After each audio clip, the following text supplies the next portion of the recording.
Hello and welcome back to the TF Cast, your new favorite arts and culture podcast based in Mankato, Minnesota. My name is Willis Stout. Hey, Zach here, and we are in the solarium today on 420. I'm your host, Jacob Bases, here to introduce our guests, 2/3 of the Watermelon Slush. We got Pete, Ben, and Scott. Ben, would you please give us a little introduction to what's going on with the album and the live session? Yeah, well, if you don't know who we are, Watermelon Slush is a band that's, kind of formed very naturally. Me and Pete Klug here, we grew up across the field from each other in New Richland, Minnesota. It's a small town in southern Minnesota. And we try to, our sound just kind of comes from that area, cornfields and all that. So we made a record called Corn Fed. Because we are. We made this record last year. We've all been through pandemic stuff and all felt the itch to get something done. And you know what? We said, screw it. It's time to do something. So we called up Scott Helgerson here, who has a studio in North Mankato. And we said, hey, can we come and do a record? So we didn't practice. We did everything wrong, but it all ended up turning out so right. So just called up Jason. Hey, you want ready to record? Yeah. He's like, sure, I guess. Yeah, here we go. Yeah, tell us a little bit about how the band's grown. Like, it started out with you two, Pete and Ben, but then added Jason, and now Scott. Did you come from the studio experience, or was that naturally coming anyway? What's the story there?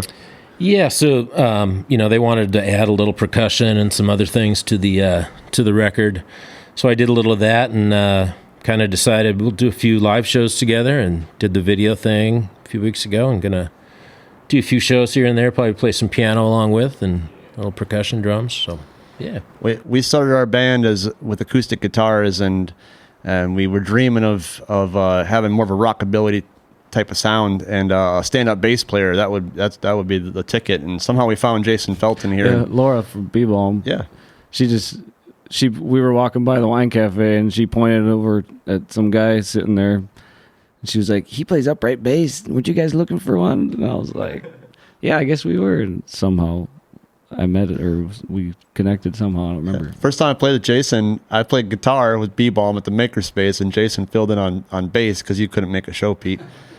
Weirdly, I think I asked him then, you want to jam with us? And it was just like butter, man, playing with Jason. Somehow we all just get together and we can just start playing, and it all just makes sense. I mean, other bands you got to practice for and make sure you know what you're doing, but it's already in us, that's the trick with this band. It's just 3-chord songs, too. We are. well, and you two guys have been playing together for so long that it was natural just to record everything live. All in you two in the same room, everybody just one take, and I don't think we did more than probably 3-4 takes on any song, and we had it, so it was a pretty ezy process. No click track either. That was which made it kind of interesting, overdubbing my percussion on top of but you did it. Yeah. What was Scott? What's your relationship to the band? I feel like maybe in some of our previous casts it's come up that have you produced some other of their projects, or is this the first time? First time for these guys, but we probably met through Nate Boots. I'm guessing that's how we met, because did the last Porch Lights record and then 2 Nate Boots solo records since then. So Nate and I have been working together for a number of years, and I know he's good buddies with these two. So that's probably how we all got hooked up. That's probably where I heard the name, because I knew it was familiar to me as a recording studio, but I didn't actually put in a face to the name. So it's interesting that you came through through one of our live sessions unrelated to the recording work. Yeah. Scott's kind of been he's been playing music here in this area for a long time too. He's been part of many bands, and he's kind of been more of a background guy, I feel. I don't know, but very essential, and holds a lot of things together. The Rain Kings currently plays with. We have a song on the upcoming KMSU local CD compilation from his band Ill Gotten Booty. Oh yeah. Which it's most of the Rain Kings now, right? Yeah. I mean, there's that was Greg and Clint and a couple other guys way back in the mid to late 90s, and then I joined, I think, 99 or so, and then another dude a few years after. So we've four of us have been playing for like 20 years. So, yeah. Awesome. You mentioned that the album kind of really came together fast. Was there any writing in the process of the studio recording? You'd already had the songs written for years. So you're just putting them down. It was time. These songs were... That's awesome. We've kind of been developing this very live, folky, playing in bars thing. And I know for me, and I think Pete too, just having these songs be lived in and playing them so many times, they just become a part of you. And then when you finally, after years, put them down, I mean, it sounds like you've been playing them for years. And so you got to do things to trick yourself a little bit so you keep it fresh, like not practicing ahead of time or, just don't talk to each other for like months. Were there any surprising changes that came out of the album that maybe you didn't see in the lived experience? Did anything change from the studio? We're always trying to push ourselves creatively too. And one thing we did that surprised me recording this band to us was a little challenging because we wanted to preserve this live thing, but when you go into a studio, it feels like everything gets a little staler, more metallic, and so Scott kind of set it up really nicely, very comfortable. But after we recorded our songs, what surprised me is we decided to overdub a lot of electric guitars. Yeah. And I thought this band was an acoustic band, but after this record, it's kind of melded into anything we want. And now we're just playing, really when we play live now, it's electric guitars. We don't even play acoustic guitars now, which is kind of crazy. I really enjoyed that when we were shooting the session out at the Hidden Silo Farm. Is that correct? Hidden Silo? I've heard you play multiple times previously as a 3-piece, and the vibe really, there was a whole lot more energy, and it might have been, the size of the room or the other things, but it wasn't exactly what I expected in a really good and fun way. It was kind of a similar experience where it was very live, and I don't know exactly how to describe. You could tell that the songs were quite lived in. But I also didn't feel like I had heard them before because they were, that much different. So if you've seen a Watermelon Slush show at a bar with a 3-piece, what's coming, I think, will be a little bit different than what you might anticipate. Yeah, well, even Scott here, we haven't even yet played. He hasn't played piano with the Watermelon Slush yet, but he will be playing piano for our show May 1st at Patrick's. Which, if you come there, we should have some CDs to sell. It's kind of a soft release. I wouldn't say it's our main release show, but we'll be getting warmed up that day, and come check us out. And the Wine Cafe, May 14th is our main CD release show, and Scott will be there too, playing percussion and playing his piano when he feels like it. And we keep it a little loose, but contained somewhat. How much piano do we get on the album? None. Oh no, this is keep moving forward. The album's done. That's in the past and the future. So for the album, was that electric guitars too, or is that something? So you did, but you had layered them in, and that's where you're kind of feeling this new direction. We recorded live with Jason playing his upright bass, and I played acoustic guitar. Pete played acoustic guitar, and we sang. All our vocals are live with the tracks. And then after we laid the tracks down, we picked our favorite ones, and Scott put his percussion thing down, and we came in and did some overdubs. We did a couple acoustic guitar overdubs, but mostly it was electric guitar, playing with his amps. Scott's got a lot of amps and guitars and stuff that we mess around with, and some harmonica, and I don't even know if the original plan was to add electric guitars. It just kind of, I think I always had it in my head. You had the song kind of there, and we're like, let's play around with something, add a little something. Boy, I think it really turned out nice. There was some high-strung acoustic in there, added some cool, I feel like Pete, that's the way you've been going for a while now. I've watched you bring out over the last couple of years to even expanding your pedal board at B-Bomb and some new sounds there. I was pretty excited with how much more gain was going on there. It really did it for me. The beginning of COVID, I was like, well, I guess I'm gonna, I don't know. I had Josh Gravelin wind up some pickups for me, and it wasn't quite sounding right, and he asked me what kind of amp I'm using, and I was like, 15-watt Ibanez thing. I don't know. He's just like, oh no, man. He told me to go get a real tube amp, and so I did. Yeah, changed my life. What changed when you made that decision? Did it change how you approached the tone of the thing, or like just how you like looked at the instrument in general? Yeah, it looks different because it sounds different. You know, like it's weird. Like electric guitars never felt like home as it does now. I remember you playing with you a couple times, and you asking me very like basic questions about pedals because you were just getting into them, and then like literally like 3 months later you were asking me stuff that was so far above what I had learned. It was like you had absorbed all that so fast. I had a lot of time. That'll help. Pandemic will do it to you. How has the pandemic changed, I guess, individually or as a group, like how you approach music and stuff? Electric guitars for starters. Yeah, I feel like we were headed that direction.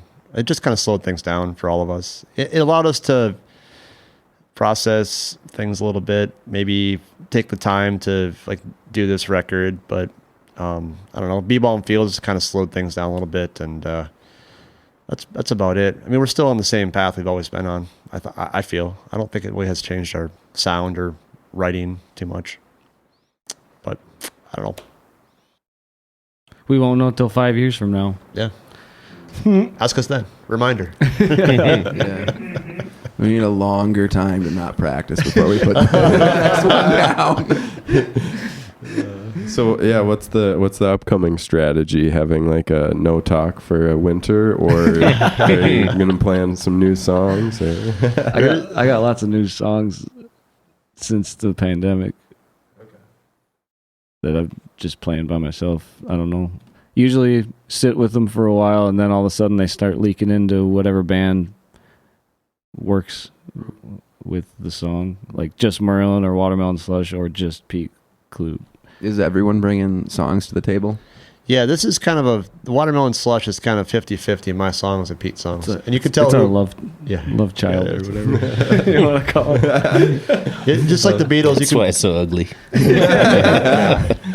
It's nasty. You could tell who wrote what by who's singing the lead vocal. Oh, sure. And we switch off, just like we would do at a show, we switch off playing on the record too. It's all. Unless I feel like, you just play another one, Ben. Oh, that's a show. So you never know. You just never know. Yeah, Jason, you take this one. Yeah. Okay. Jason doesn't ever sing? No, he sticks to the bass.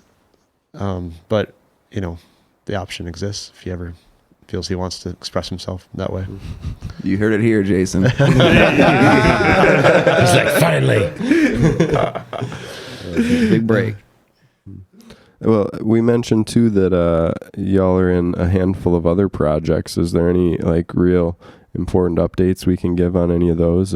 Just Merlin or B-Ball and Fields or anything like that too? Yeah, B-Ball and Fields is headed to the studio next month. We start recording our second full-length record.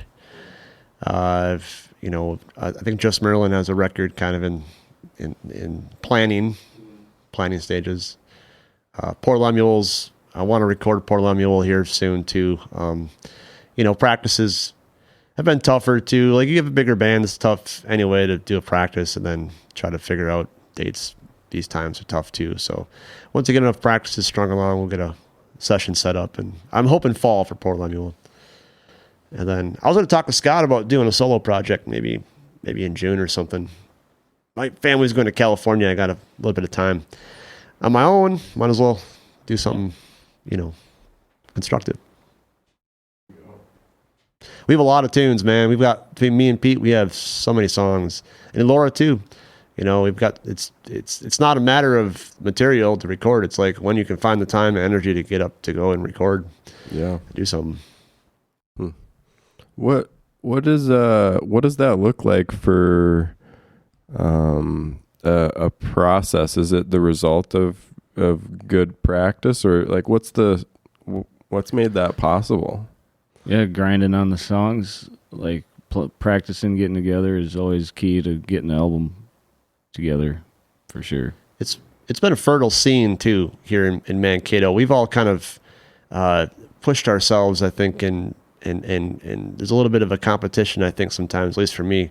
So I hear one of Pete's songs and I think, man, that's a good song. I want to write a good song, and it pushes me to want to write something. Chris Bertrand, Nate Boots, Laura, plenty of great writers out there, and I really respect all of them, and I want to just keep up, and I want to keep pushing myself. So we just had a really fertile time, and it's been like this little bubble of it's like a special one of those valleys in France. They have the grapes, kind of thing. It just has the right soil here that has allowed us to prosper as songwriters.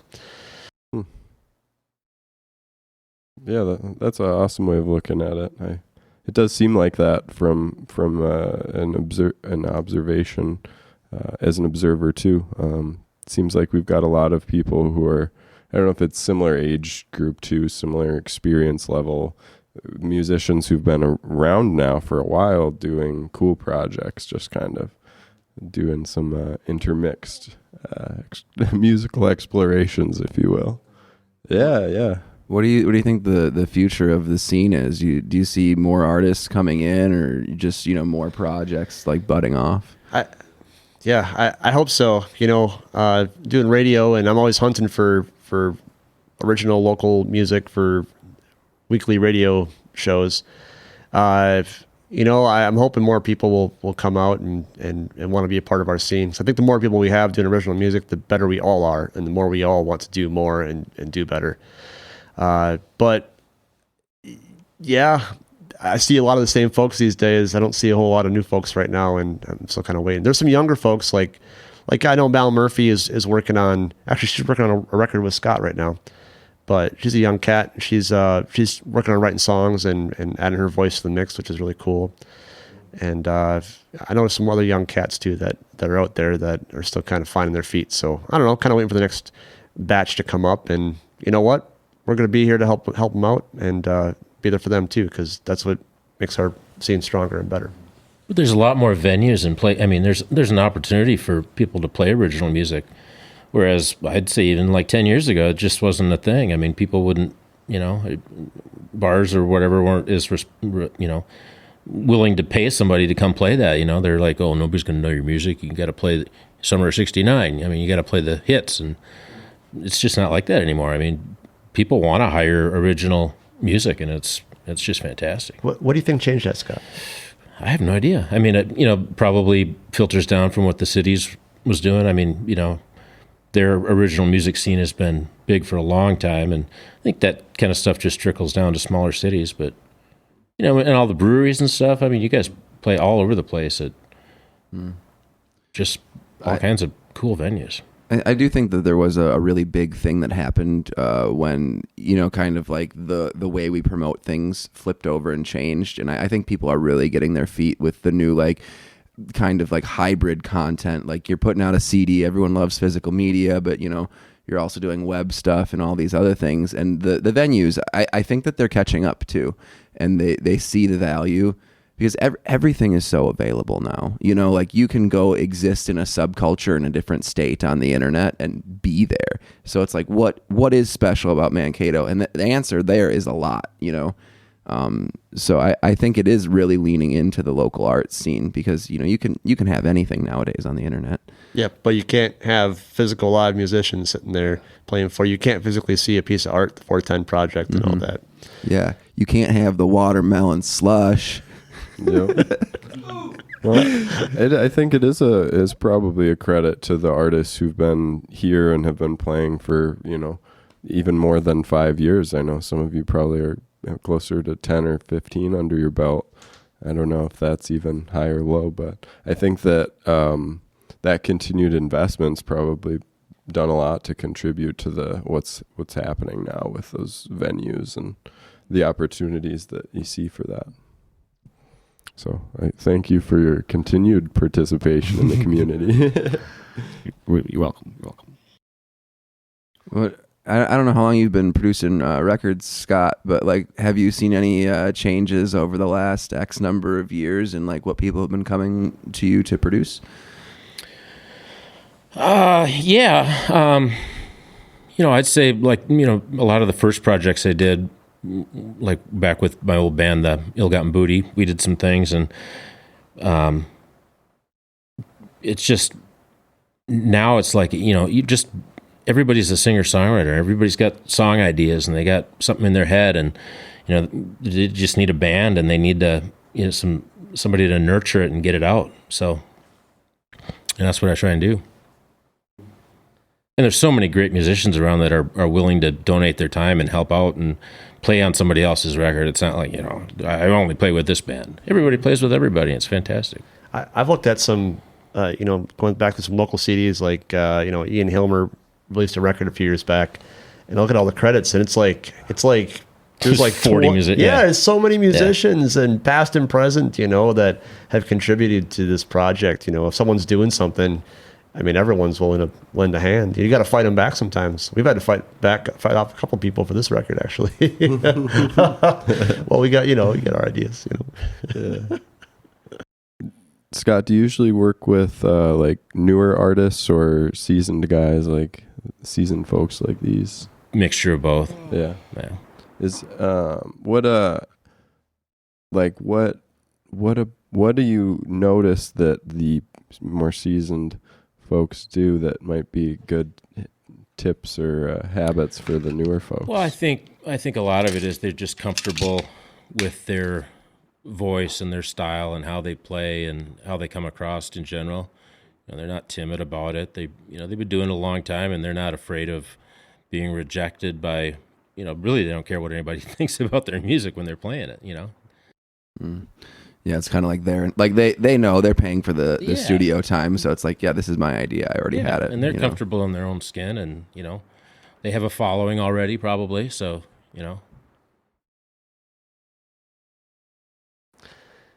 Makes a lot of sense. I mean, there's like an acceptance at a certain point where you're just like, this is what I do. This is who I am. Yeah. This is it. Mm-hmm. So let's just do it. Yeah. I always try and like get across like the own the artist badge, whatever kind you are, like, especially if you're a working artist, and, like really push that in conversations with people, that it's like important. Like, this is how I make my living. 'Cause it is kind of the thing.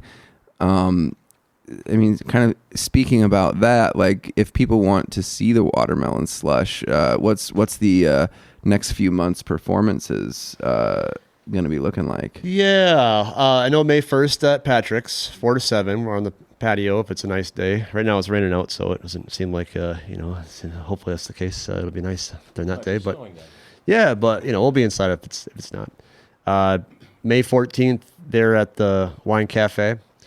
This probably won't come out too quick, but Pete and I are playing a duo show in Curry at Painted Prairie Vineyard this Saturday. And Pete and I are also playing at the Pizza Farm in Waseca, Pleasant Grove Pizza Farm. Later in May, it's a Saturday, and I think it's maybe the 21st. I can't remember exactly. That might be a duo show. Jason Felton might be there. Maybe Scott. I don't know yet what's going to happen that day.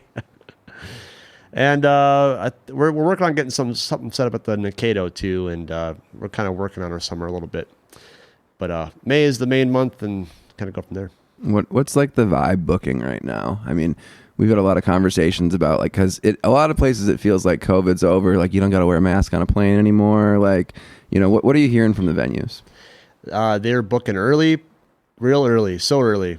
Man, most of my summer was booked by February. And it gets hard trying to coordinate that with bands, and the venues, the bars and breweries and wineries are booking early, but then the festival type stuff, they're on their usual time frame. So trying to keep dates open and keep all that stuff available and trying to make everything work is a bit of a challenge. If you're only doing breweries and bars, then you hopefully you've caught the boat, because right now it's tough. It's tough to get anything in summertime right now. If you're booking summer, it's scraps and crumbs, and somebody cancels, and there's no. Yeah, and I think people are waiting a little bit for fall too, because they want to see how if COVID's going to come back and affect things again. But you mentioned festivals, and that you were kind of like holding out some dates for that. is that because they have more of a built-in audience, or just because it's a better gig in general? It's an opportunity for exposure. It's an opportunity to play something fun. Like, those are the best gigs to play, is an outdoor festival type thing. They tend to treat you well, and it's almost like a vacation as a musician. You get to go play and have a good time, and have a really pleasant space. Whereas if you're playing bars and breweries, those are fun too, but they can be more of a job sometimes too if you're doing a lot of them. I just like playing outside. Playing outside and playing at a festival is just the bee's knees, man. So I like doing that. Sure. And have you, in terms of festivals, like, what ones are you keeping your eyes open for, and have any gone away, or just any insight you might have to that? I thought Solstice was done and gone, but they're coming back. I know Pete's playing Solstice this year with his band Just Merlin. That's a pretty big festival, and man, you guys played Solstice a couple of years back. Yeah, it's a good time. We were booked for the one that didn't happen. Yeah, well, it kind of counts, right? Yeah. And Rock Band, of course, is happening this year too, but I don't think they've set their lineups yet. They're probably still trying to figure out what they're doing. The Minnesota Original Music Festival is happening, a new festival in St. Peter. I think they're doing that I think it's June. Yep. So we'll be there. Yeah. Triple Falls will be there, hanging out, doing stuff. So those are all ones I've been kind of keeping my eye on, and you just never know too, like what is out there and if the dates will be different. You're just hoping it all works out. Sure. Pete, Just Merlin's come up a few times in this conversation, but for people who haven't compared them, like, what's the general vibe difference between what might be Slush and Just Merlin, the band? I presume you're the core leader of that band.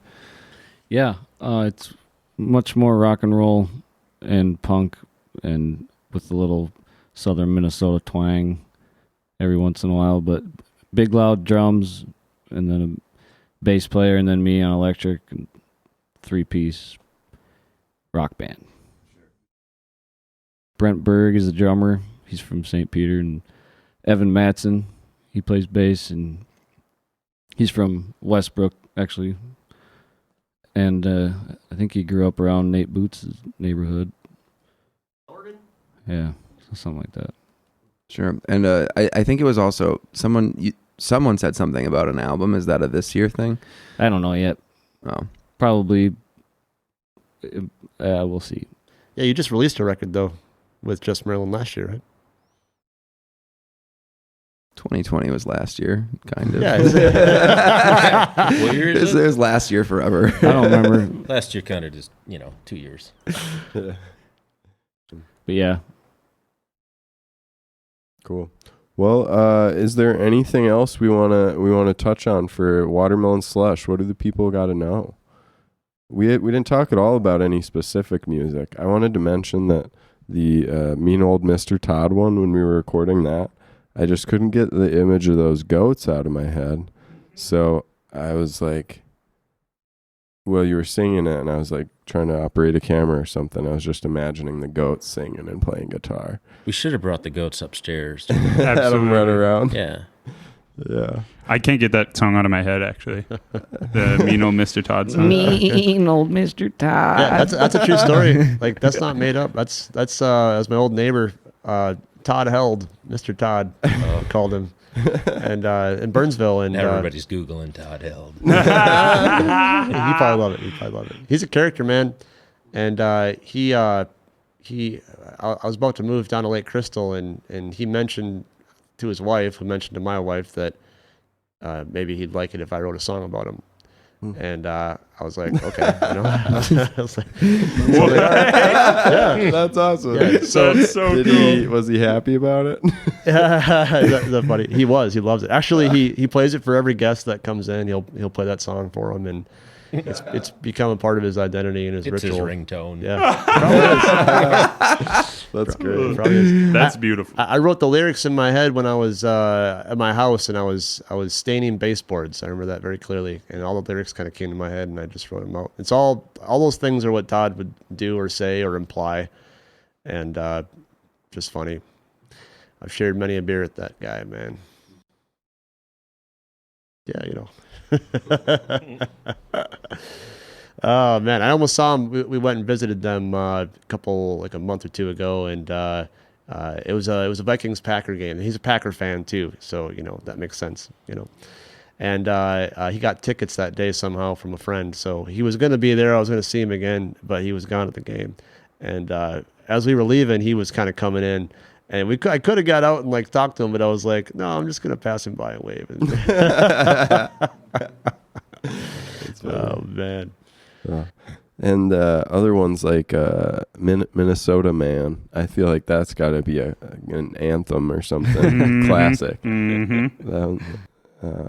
What inspired that one? My parents' driveway. It's set up on elevation-wise, one of the highest points in Waseca County, buried in the southeast corner, and cornfields everywhere, and, you know, on either side of the driveway. And that was always where I looked at stars and smoked cigarettes and stuff. I wrote that song kind of more towards the beginning of my professional music career, playing out and stuff, and it was just me, you know, projecting my future in a song, basically. First time I heard that song was in my kitchen in Burnsville. Pete came over and said, I got a song to play. I remember him sitting there in the stool playing that song, and after the first chorus I was like, damn, that's a hit, man. We were literally singing it, me and Jake, like today. Yeah. We literally were. Nice. There's a sound too in that recording, which is really kind of cool, that Jason Felton's playing bass, and I don't know, it was a weird frequency or hit something or some weird vibration, but just as Pete's singing the line.